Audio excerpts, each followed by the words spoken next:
Hi guys, last வீடியோவில் நான் சொல்லியிருப்பேன் என்னத்துக்கு நம்ம பேட்டிக்குள்ளே வந்திருக்கோம் அப்படின்னு. ஸோ நம்ம அந்த வெட்டிங் ஒன்றுக்கு வந்தோம்னு சொன்னேன்ல, அந்த வெட்டிங்க்கு தான் நம்ம இன்றைக்கி போய்கிட்டு இருக்கோம். சாரி வந்து கொஞ்சம் சிம்பிளாக தான் நான் உடுத்தினேன். ப்ளஸ் மெட்டி வந்து வெட்டிங்ஸ்க்கு போடுறது நான் தனியாக வச்சுருக்கேன்.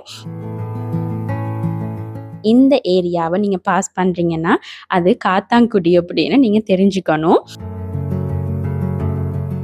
குளோப் அந்த ரவுண்ட் போர்டு ஒன்று இருக்குது தானே, அதை வந்து நான் என் லாஸ்ட் இயர் போட்ட பேட்டிக்ளோ வீடியோஸ்லையுமே நான் மென்ஷன் பண்ணியிருப்பேன். செக் பண்ணலை அப்படின்னா டிஸ்கிரிப்ஷனில் லிங்க் போட்டேன் பாருங்கள்.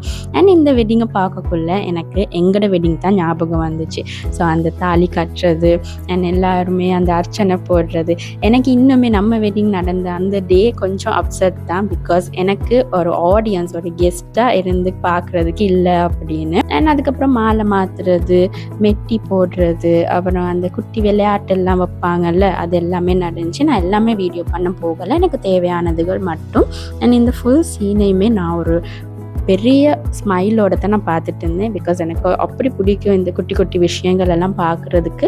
அதுவும் கல்யாணத்துக்கு அப்புறம் பார்க்குறது இட்ஸ் லைக் வெரி டிஃப்ரெண்ட். நம்மளும் அது எல்லாமே கோ த்ரூ பண்ணோம்ல, அந்த மாதிரி ஒரு ஃபீல் ஒன்று வரும். அண்ட் ரொம்பவே நல்லா இருந்துச்சு. ரொம்ப அழகாக அந்த கல்யாணமும் கோவிலில் நடந்து முடிஞ்சிச்சு. அதுக்கப்புறமா நம்ம அப்படியே அவங்களோட ரிசப்ஷன் ஒன்று, ஐ மீன் அந்த ரெஜிஸ்ட்ரேஷன் எல்லாம் பண்ணுவாங்கல்ல, ஸோ அந்த மாதிரி ஒரு ஹால் ஒன்று அவங்க புக் பண்ணியிருந்தாங்க. நம்ம அங்கேயும் போயிட்டு லன்ச் எல்லாமே எடுத்தோம்.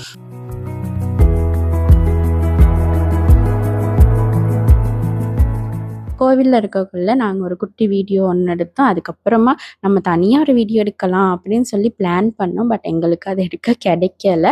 அண்ட் கல்யாண வீட்டுகளில் நீங்களே பார்த்துருப்பீங்க, அது என்னத்துக்கு ஓடுறாங்க அப்படின்னு தெரியாமல் ஓடிட்டு இருப்பாங்கல்ல கொஞ்சம் பிள்ளைங்க, அந்த மாதிரி இதுலேயுமே இருந்தாங்க. அண்ட் ஃபர்ஸ்ட் டைம் நான் கோவில் ஒன்றுக்கு போயிருக்கேன் ஒரு கல்யாணம் பார்க்குறதுக்கு.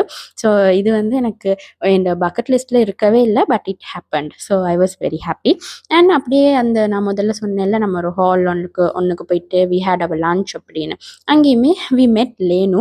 ஸோ இவளை தெரியலை அப்படின்னா அந்த வீடியோஸையுமே நான் வந்து டிஸ்கிரிப்ஷனில் போடுறேன், நீங்கள் அதையுமே செக் பண்ணி பாருங்கள். கோவில் திருவிழா டைம் நம்ம எல்லாருமே ஒன்றா இருந்து எடுத்த வீடியோஸ் எல்லாமே இருக்குது. அண்ட் அதுக்கப்புறமா ரெஜிஸ்ட்ரேஷனும் முடிஞ்சதுக்கப்புறமா ஒரு கேக் கட்டிங்கும் இருந்துச்சு. ஸோ அது வந்து பர்த்டே கேக் கட்டிங் ஒன்று, வெட்டிங்க்கு ரிலேட்டட் இல்லை. நான் அவங்களோட கேக்கையுமே அவங்க கட் பண்ணாங்க. பட் அந்த சீன்ஸ் எல்லாமே நான் ரெக்கார்ட் பண்ணலை. வெளியே வந்து பார்த்தோன்னே குட்டி ஆட்டுக்குட்டிங்கெல்லாம் இருந்தாங்க. அவங்க ரொம்ப க்யூட்டாக இருந்தாங்க. இந்த பாலம் உங்களுக்கு தெரியும் அப்படின்னா எனக்கு கமெண்ட்ஸில் சொல்லுங்கள். ஸோ ஐ திங்க் இந்த வீடியோ இதோட முடியும். அண்ட் உங்களை இன்னொரு வீடியோவில் நான் மீட் பண்ணுறேன். தேங்க்யூ ஃபார் வாட்சிங். Bye bye.